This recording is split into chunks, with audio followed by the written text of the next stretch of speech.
Now we would like to take another point of view, the one of a naturalist performing its research. This is the reason why I introduced Nicky Nicolson, who is a senior research leader at Biodiversity Informatics at the Royal Botanic Garden of Kew. Thank you, and she will speak about Echinopscis, something like this, an extensible notebook for open science on specimen. Okay. Yeah, thanks for the introduction and thanks for the invite to talk today. I'm a really big supporter of BHL and it's great to come along, especially in person after these years where we've done everything online. So yeah, I'm going to talk about Echinopscis, which is a project I've been working on to build a notebook for people to work in at research time. So to use open science principles when they're working with specimens and working with digitized resources. So it's a little like the kind of work that Rod has been talking about, but maybe at a smaller research group kind of scale, rather than the whole world that Wikidata is looking at the moment. Right. So yeah, a bit about my context. So I transitioned a while ago from software development into research. And in research, I'm still very interested in the way that we can use software development type practices to help us do research in a more inclusive way and a more open way. So the kinds of research that I'm interested in are how people are taking up open science in biodiversity publishing and how we design and build for participation in our projects. But I'm really interested in how we use software development practices as we do research. So can we reuse things as much as possible? Can we automate things that are very tedious and that we have experts kind of spending a lot of time doing really tedious work when they could be kind of free to do more creative work?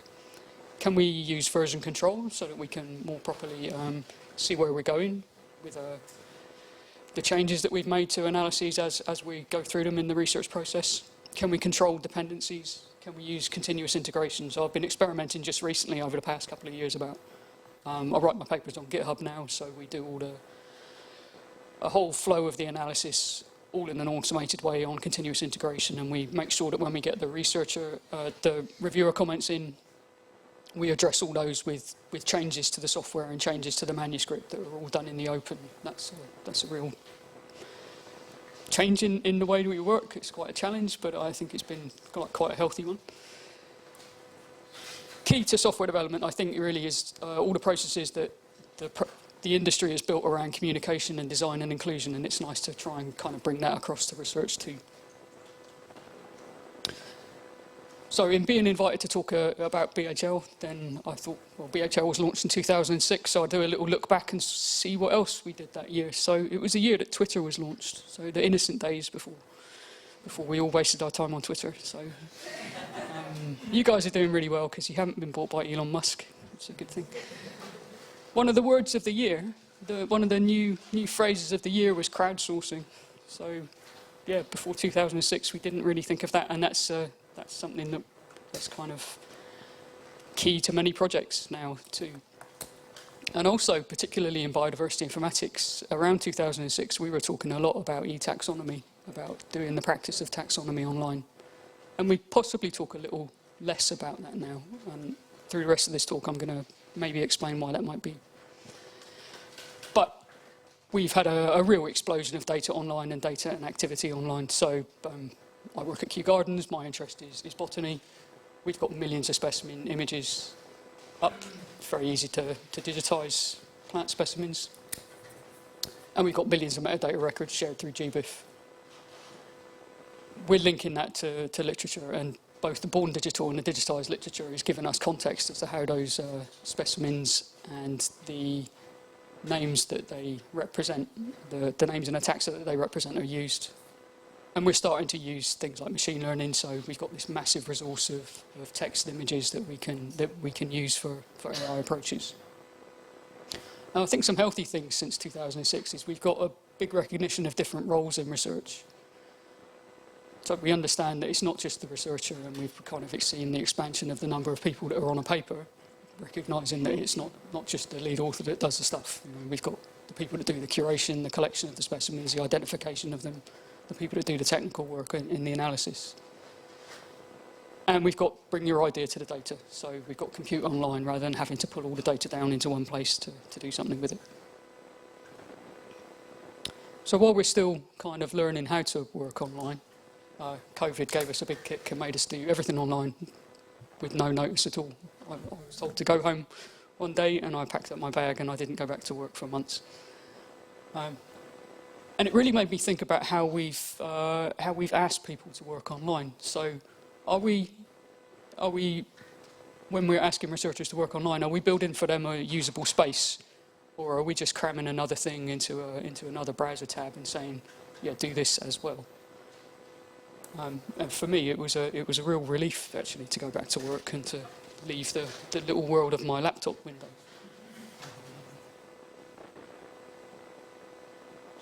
So I think through that time, we've kind of, maybe slowly, but we're evolving a more inclusive research culture. So it's, through the lifetime of BHL, then we've seen skills development in things like the carpentries. We've got these quite short courses that are run in many different institutions. Probably the institutions that are represented here have definitely run one, or you probably employ people who are carpentries instructors, and they're cementing really key skills that people need to function well in research in today's age. We're kind of giving those skills to people and helping them help each other too. In the software side, then we're recognising the research software engineer role, and we're moving towards this idea of open science. So if I said we're probably talking less about e-taxonomy, we're probably talking about it more in the context of open science. Science is online just now. And we've got a lot of tools for online and remote collaboration. So I think we're in a better position to kind of try e-taxonomy than we were in 2006. So when I came back after COVID, I really appreciated the working environments that we've set up at Kew. So we've got these massive benches that people have, so they're able to lay out the specimens that they're working on and do stuff with them. And I wanted to, well, really work with them and understand what they want to do as we move this online, as we image all these specimens and we make the metadata available online. But they're not thinking in terms of like a spreadsheet grid. They need a working environment online that is going to work for them in the way that they want to work. So we've been building this prototype working environment, so streamlined access to data wherever it may be. So not just images from your local herbarium, but anywhere.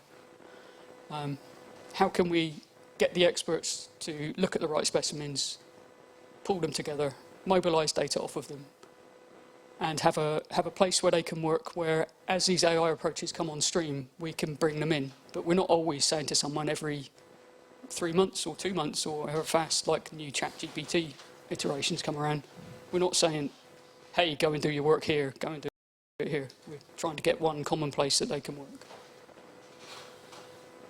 And the software I've been using to experiment with this is called Obsidian. So we particularly focused on this because it's a personal knowledge manager. So all your data sits locally. And for people working at research time, that's quite important. They haven't yet published. The data's still theirs. They often feel that quite protective of it. They maybe feel it's a bit messy. It's not quite ready to go. But they are going to really get something from linking up and accessing different data types as they're working with it. Also key to that is it works offline. So we see a lot of people doing work in places where they still don't have great access. It's got a really extensible architecture. It's got tons of plugins, so I get a newsletter every week, and there's like dozens of new plugins added every week.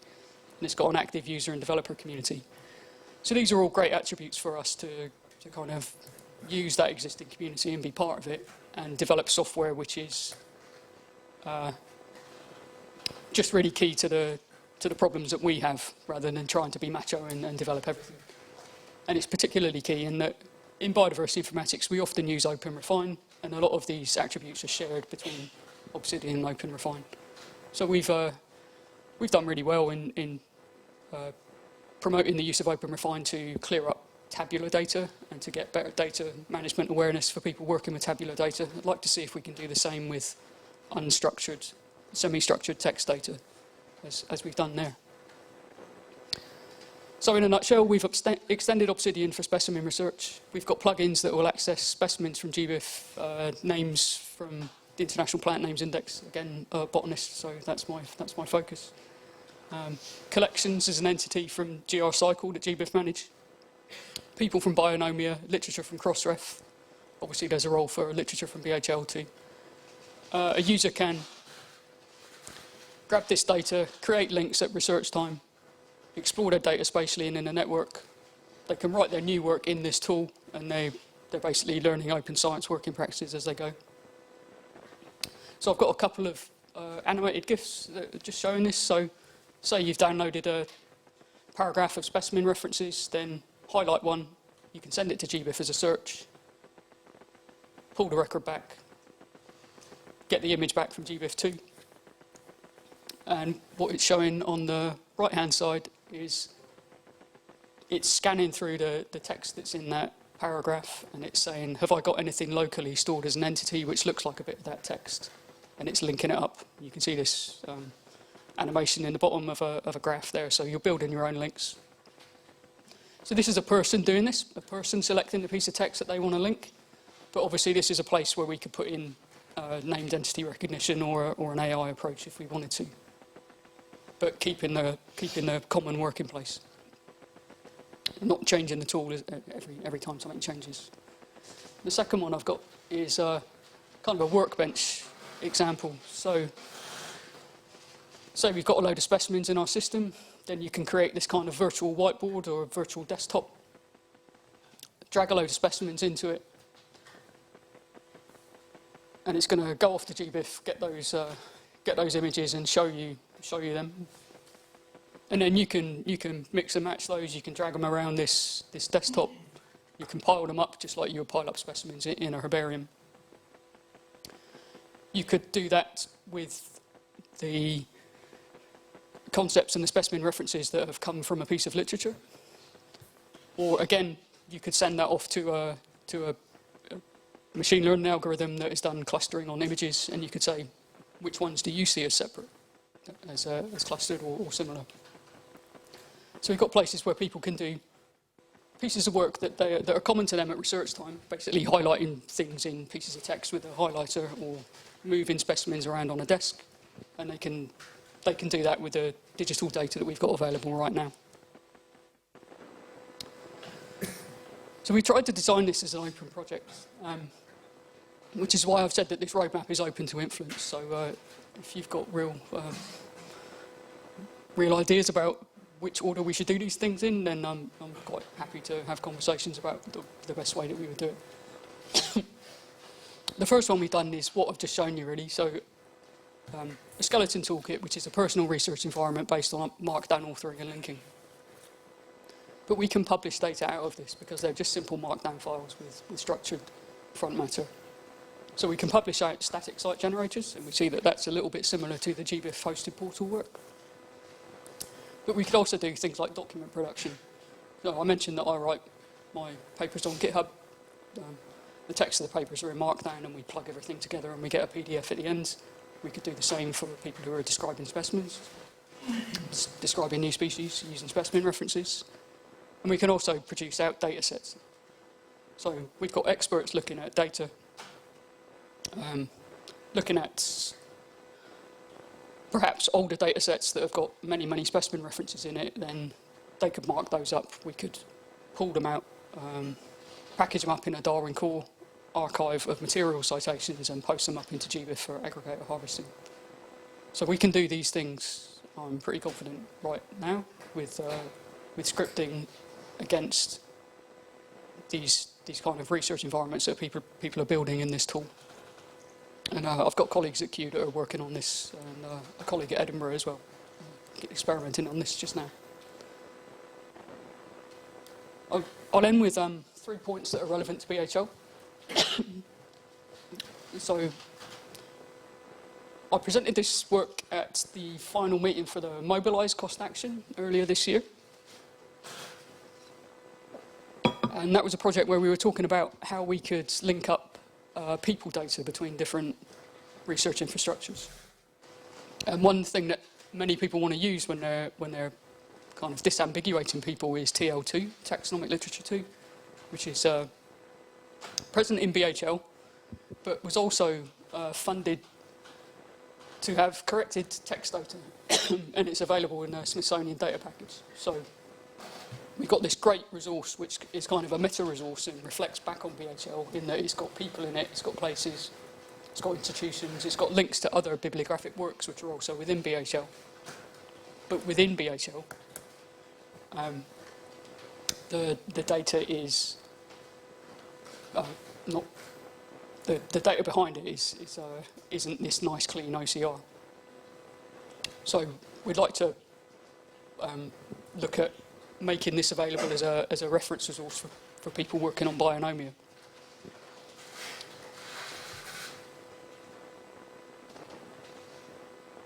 So these things are going to get a bit more abstract as I go through my 3 points that are relevant to BHL. The second one that I think is relevant is the kind of lookups that I've shown you in the Echinopscis tool. They rely on this kind of strings to things idea. So people are grabbing a piece of text and saying what entity is represented by this. The BHL at the API at the moment, that requires atomized input. So we can't highlight a whole specimen reference and send it into BHL. So I think there's a role for BHL, like whether it is ChatGPT or some other reference parser, to stand up an API which takes anything and does try and parse it. And I think BHL will learn from the usage traffic if that were available. And certainly I'd make tons of use of it if you were to do it. And the third one really is about the approach. So yeah, during COVID I spent a lot of time thinking about how we work as a community in biodiversity informatics and how we can do that better. The carpentries have been really inspiring, I think, through my career in terms of the way that they've kind of given a greater prominence to the different skills that we need to do research well. And we don't often see library carpentry mentioned as a peer of software and data carpentry, and it would be great to see BHL kind of take that up and run with it. So library carpentry offer, just like software and data carpentry, short training courses that provide skills to researchers. So these are skills in things like using reference managers, making automated bibliographic production, but also the concepts around that you need to identify authors and articles, and you need to deposit data in the right places.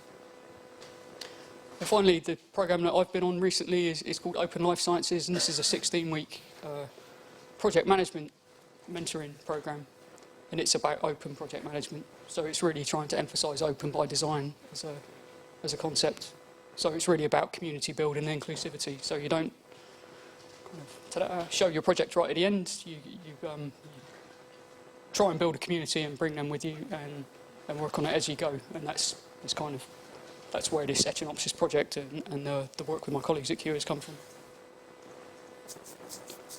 So to conclude then, I would say that if we look back to 2006, then I'd say e-taxonomy lives, but it's kind of as open science.